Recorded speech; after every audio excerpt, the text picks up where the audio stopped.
I guess it's a new series, Mysteries of the Internet.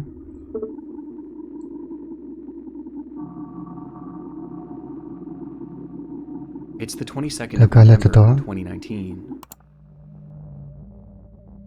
A Ring doorbell begins recording as a young girl approaches a home in the Harriet Creek Ranch neighborhood of Texas.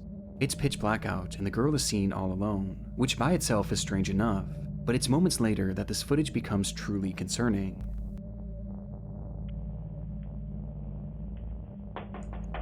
Someone's following her. Help, please.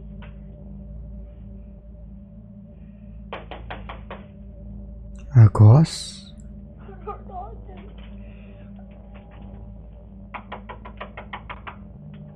Please help. She was begging for help, pounding her hand against the door, all the while continuously turning her head around, as if she was expecting someone to come up behind her. The footage then comes to an abrupt end, only to start again seconds later. But this entire time, no one answers that door. The wait was just too unbearable for the child as she then took off. It's middle of the night, right?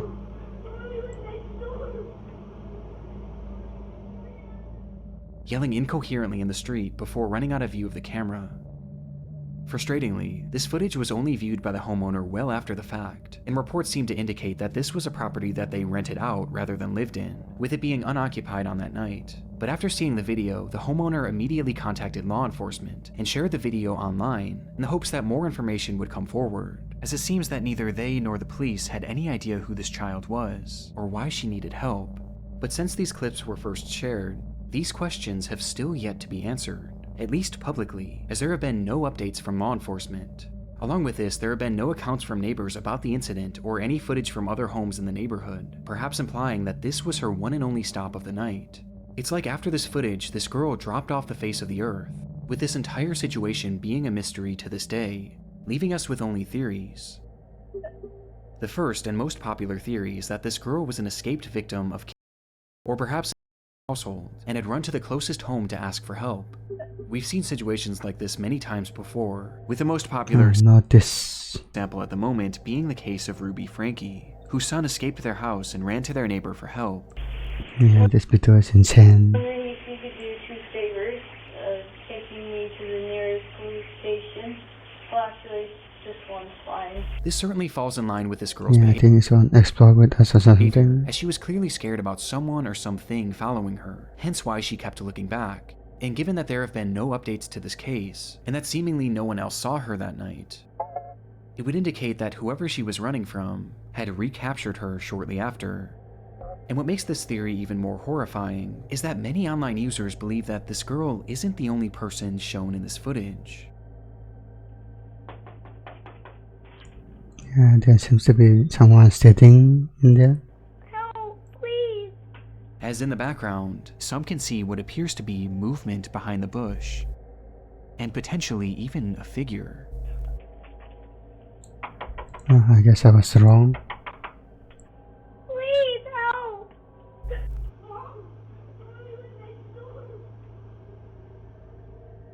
And this just so happens to be the direction that this girl is looking in every time she turns back, almost like she knew someone was hiding there. Which brings us to our second theory, that this entire thing was a setup. The belief here is that this girl was coerced into going up to a stranger's Probably. home to beg for help, so that when this unsuspecting homeowner would open their door, those people who made the girl do this would then rush into the home and rob the person. This could explain why she was looking at that bush so frequently, as that's where this person or these persons would have been hiding, and she was looking to them for guidance, perhaps unprepared for the homeowner not to open their door. Both of these theories are disturbing in their own right, and both clearly indicate that this girl is in need of help, regardless of what the situation is. But still, there's been no confirmation as to whatever happened to this child, even despite the public interest.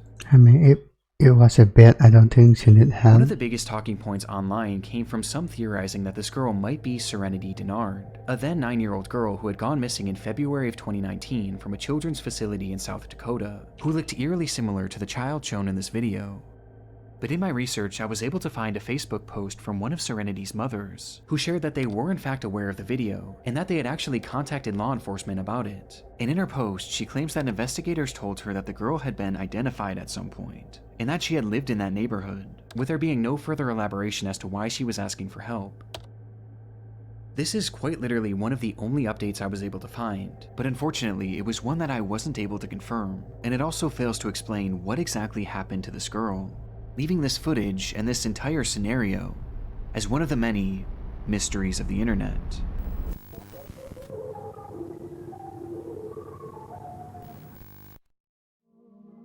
Throughout my time here on YouTube, I've stumbled across some of the most frightening things on the internet, but one of the discoveries that scared me the most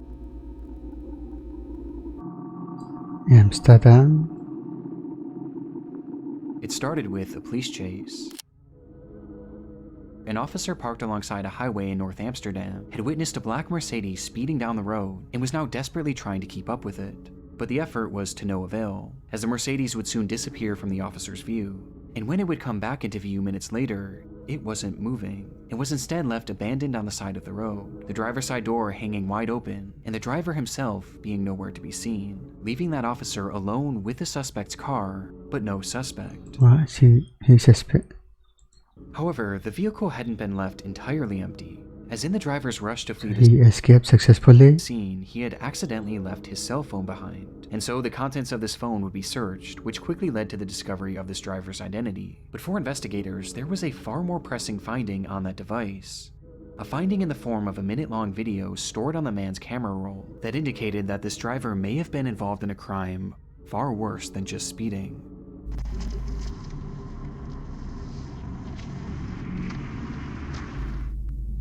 The footage was taken inside a different vehicle and showed an unseen driver holding up his cell phone alongside another man in the passenger seat. The camera was focused on a car in front of them, with both men seeming intent on catching up with it, as in the moments before this recording started, something had happened between them, which the men inside this car felt they had to get revenge for. Voor ons net hebben brutaliteit met ons gemaakt. Deze mannen voor ons hebben net de brutaliteit. Run, maat, ze gaan niet run! They referred to this Alien unseen voice. incident as an act of brutality by a group of men in this other vehicle, and by the looks of it, it's likely that this car had simply cut them off, as there was a freshly closed lane in the stretch of road at the time, which created an unexpected merge. And this is most likely what this group inside this separate car thought too, as they were showing no signs of road rage, and were instead just casually driving with the flow of traffic. However, it's clear that the men behind the camera felt differently, as in their minds, what this other driver had done to them was so awful that it was worthy of only one punishment.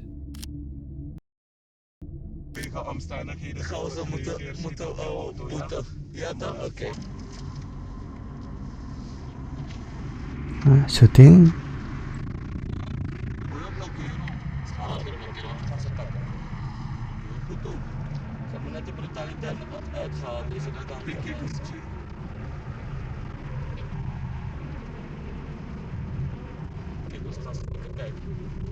And so, this duo inched their vehicle closer and closer to this anonymous car, while continuing their rambling about this act of brutality. And when they finally positioned themselves next to the vehicle,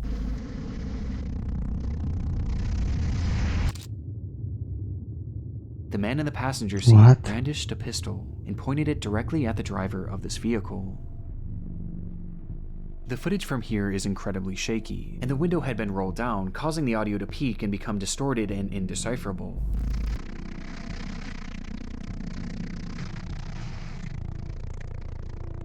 Because of this, it's hard to say for sure what happens next, but it appears that the man holding the gun attempts to fire the weapon before pulling it back into the car, cocking the revolver once more, and firing again.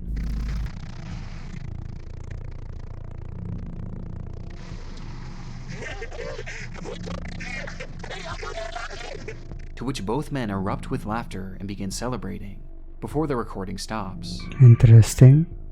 Based on the footage, it's unclear what happened to the driver of this vehicle or the other occupants, and finding this information became priority 1 for law enforcement.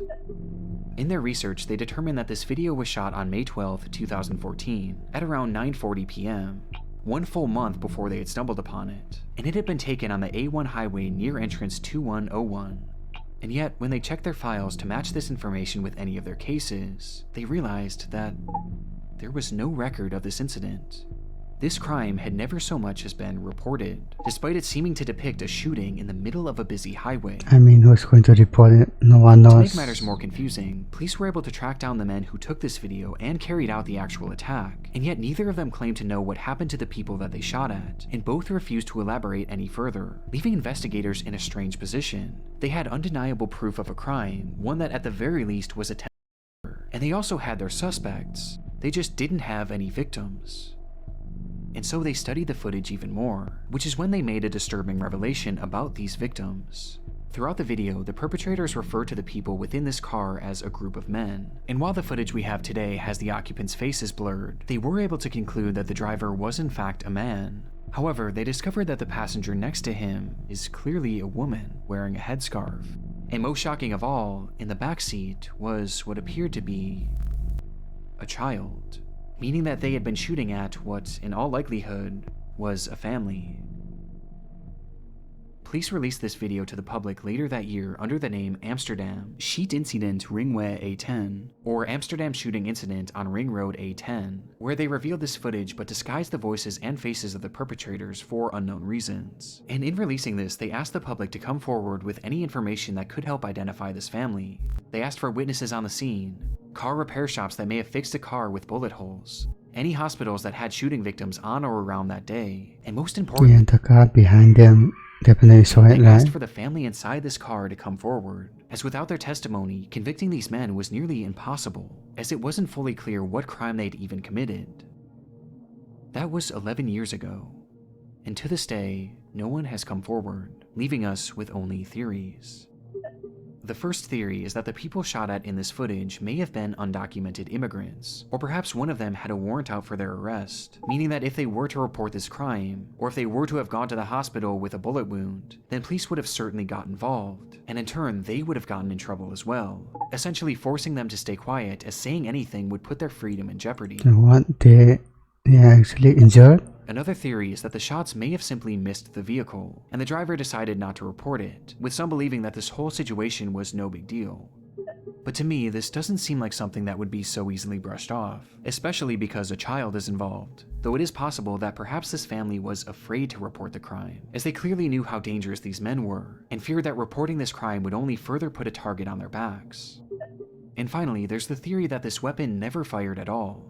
This is where the audio peaking becomes a major factor, as it's extremely difficult to make out the sound of gunshots, as the gun was literally outside of the vehicle when it was seemingly being fired. But it is worth noting that investigators working the case seemed confident that the weapon fired at least once, and I also personally hear a distinct popping sound at the end.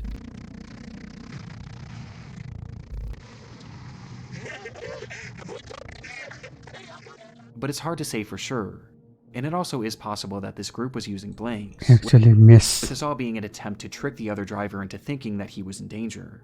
But even with these theories, we still have no idea the fate that befell this family, and it's clear that they have no desire to come forward, for reasons we just don't know. Which leaves the Amsterdam shooting video, an internet mystery that may never be solved.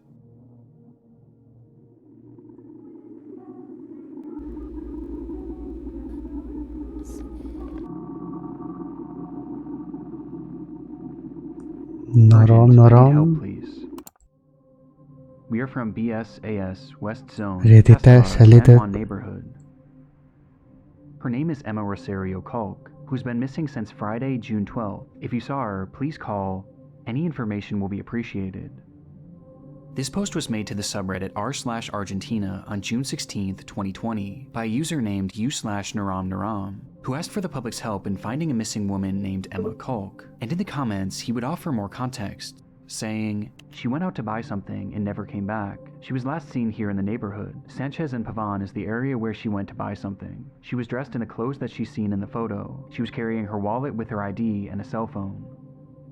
Quickly, the post was inundated with concerned citizens wanting to help in the matter, with the gravity of the situation Who actually took photo before going to and being shopping? made even greater, as earlier that day, Naram had made a similar post, which revealed that Emma Culk was actually his mother. This revelation only made the post more important, as people left comments offering support and encouragement, with many even providing advice on how he could potentially track her down, to which Naram seemed genuinely grateful. Across the entire internet, this seems to be the first post ever made on Emma's disappearance, but it would be far from the last, as people spread this information far and wide almost immediately after Naram's post, which was also followed by several local news reports, which proved that Emma was in fact a real person and was in fact missing, with these articles mentioning something that her son had not, that she was feared to have been taken. The only thing we know for sure is that she went into her house, left her bike, and for some reason went out but did not come back in. Apparently, she did not leave on purpose, and that is what worries us the most. Things were clearly very concerning, and the tension of the situation only increased as a day passed, and then too, with Naram vowing to keep everyone updated on the status of the search.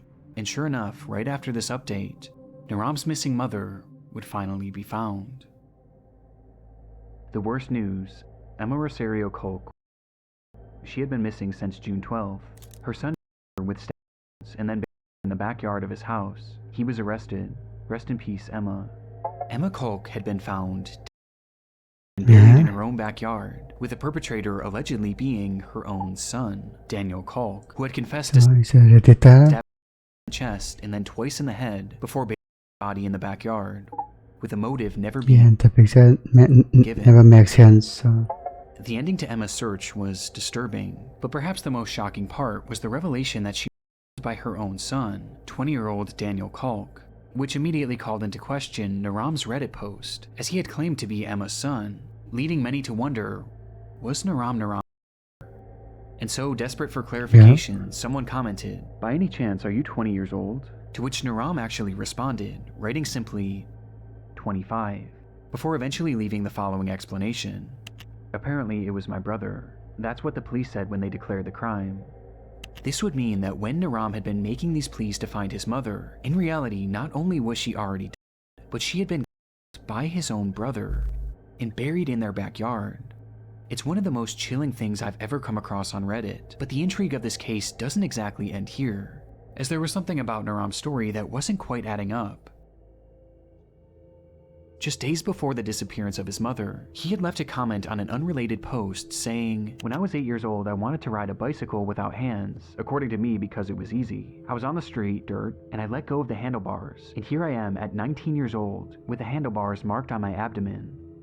In his own words, Naram wasn't 25, but instead 19 years old, and potentially 20 years old by the time his mother was found, which put him at the exact age range as Daniel Kolk. This prompted a wave of speculation and confusion and spawned the enduring mystery: who exactly is Naram? While making things even stranger, digging deeper into his posting history, you can find another comment where he claims to have been working the same job for 6 years, which seemed to contradict the idea of him being 20, thus prompting even more confusion, which eventually caught Naram's attention, who responded by stating,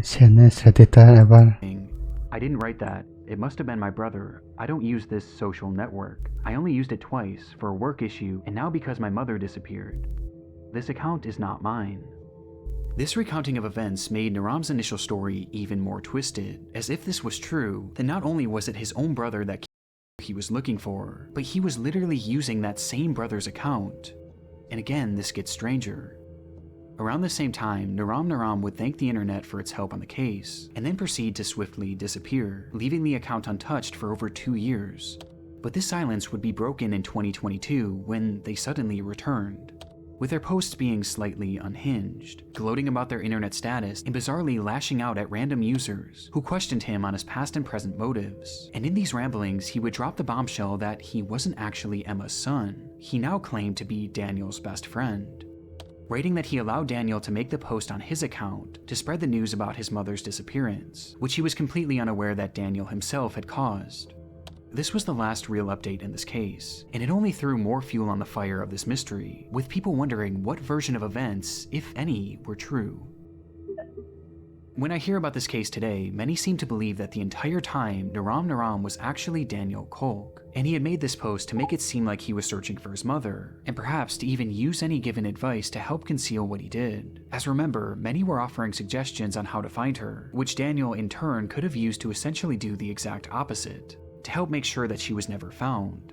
This is tricky because the account posted briefly after Daniel was supposedly arrested. However, the status of this case is entirely unknown to this day, as there have been no updates as to whether or not Daniel was actually charged, with some choosing to believe that this was him the entire time, and perhaps he was even held in prison for a few years before being released, thus explaining his Few years, that's it. absence.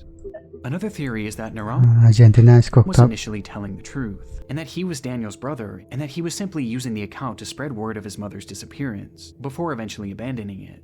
And perhaps the most recent posting on this account was because it may have been hacked, which would explain the massive tone shift. Or maybe it's the most recent version of events that's the right one, and that this is actually Daniel's best friend. But why initially lie? And how do you explain the apparent inconsistencies in his age that are found throughout his posts? This entire internet mystery is one of the messiest I've ever come across, and nothing seems to make any sense, with the most inexplicable part being the very at its core. A mother who would her own son for no apparent reason, and given the lack of updates, it's hard to know if justice was ever served.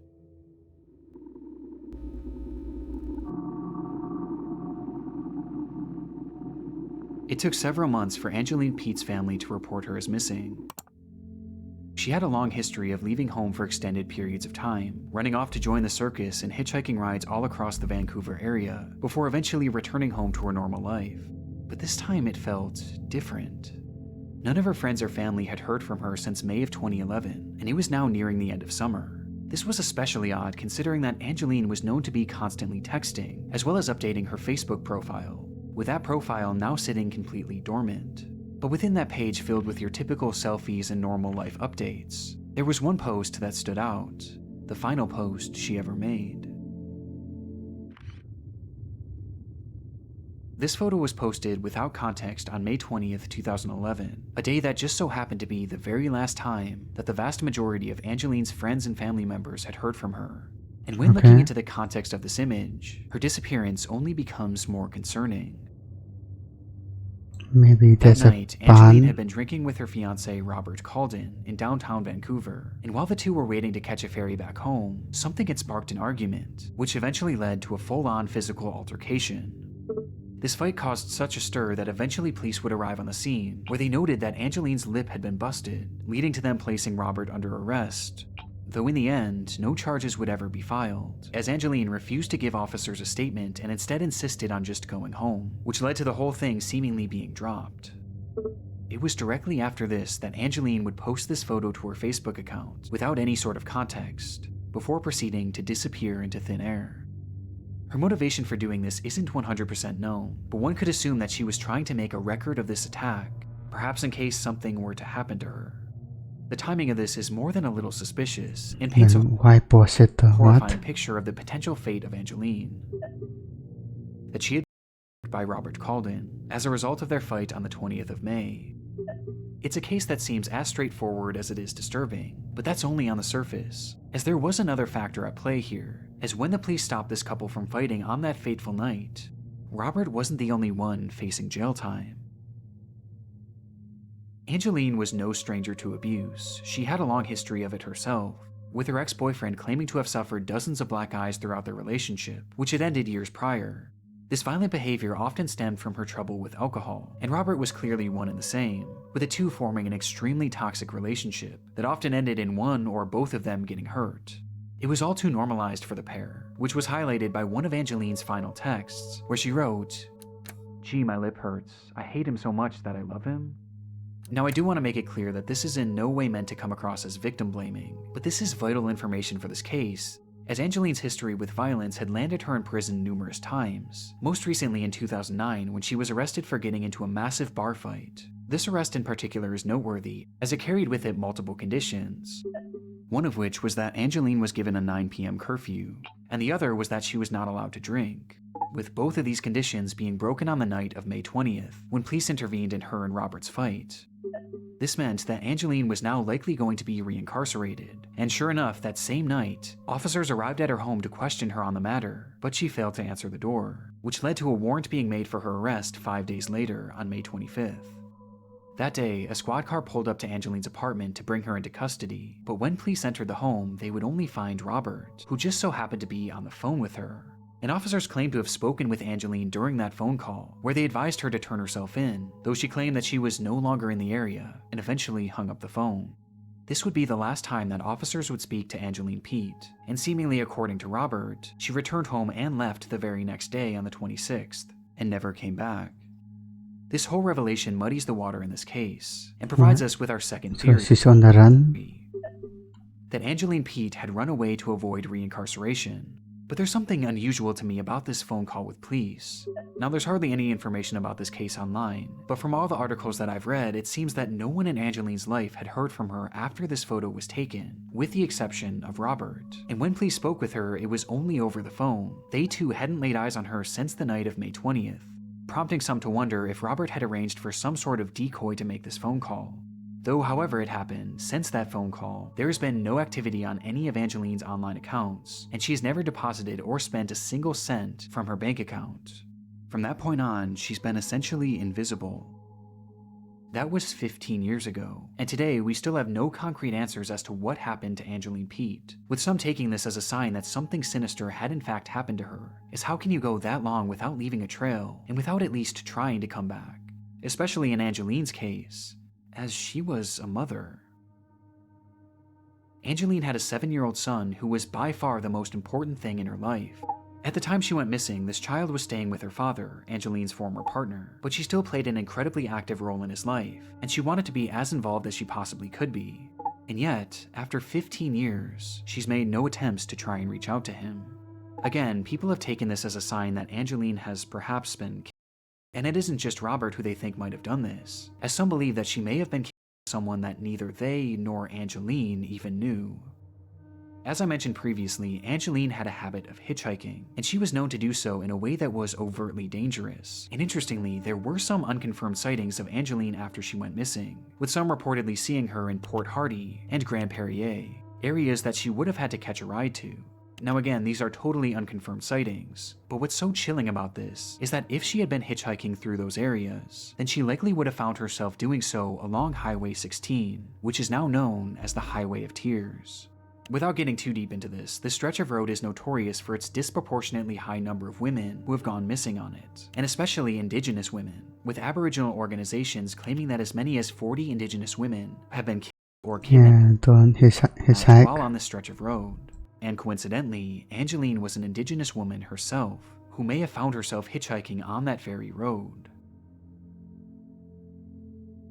Angeline's disappearance is one of those cases that you can convince yourself that every theory is right. But as of right now, there's just no way to know what truly happened to her. And while this is an internet mystery for us, for Angeline's family, this couldn't be more real. Many of them are suspicious about Robert and believe that police didn't do a good enough job investigating him, as he was never even considered a suspect. But they also hold on hope that Angeline is still alive and out there somewhere, and they'll often hold events and vigils to keep her name in the spotlight, and to assure she knows that she can always come back home. And it's this hope that has fueled her son since she disappeared, as all throughout his childhood he played hockey as a way of helping to find her, with one family member saying, "That's why he wants to play hockey. So if he gets famous, his mom will find him."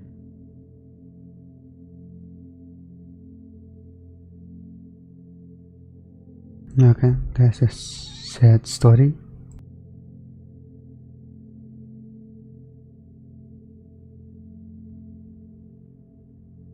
Okay, hanggang sa muli ng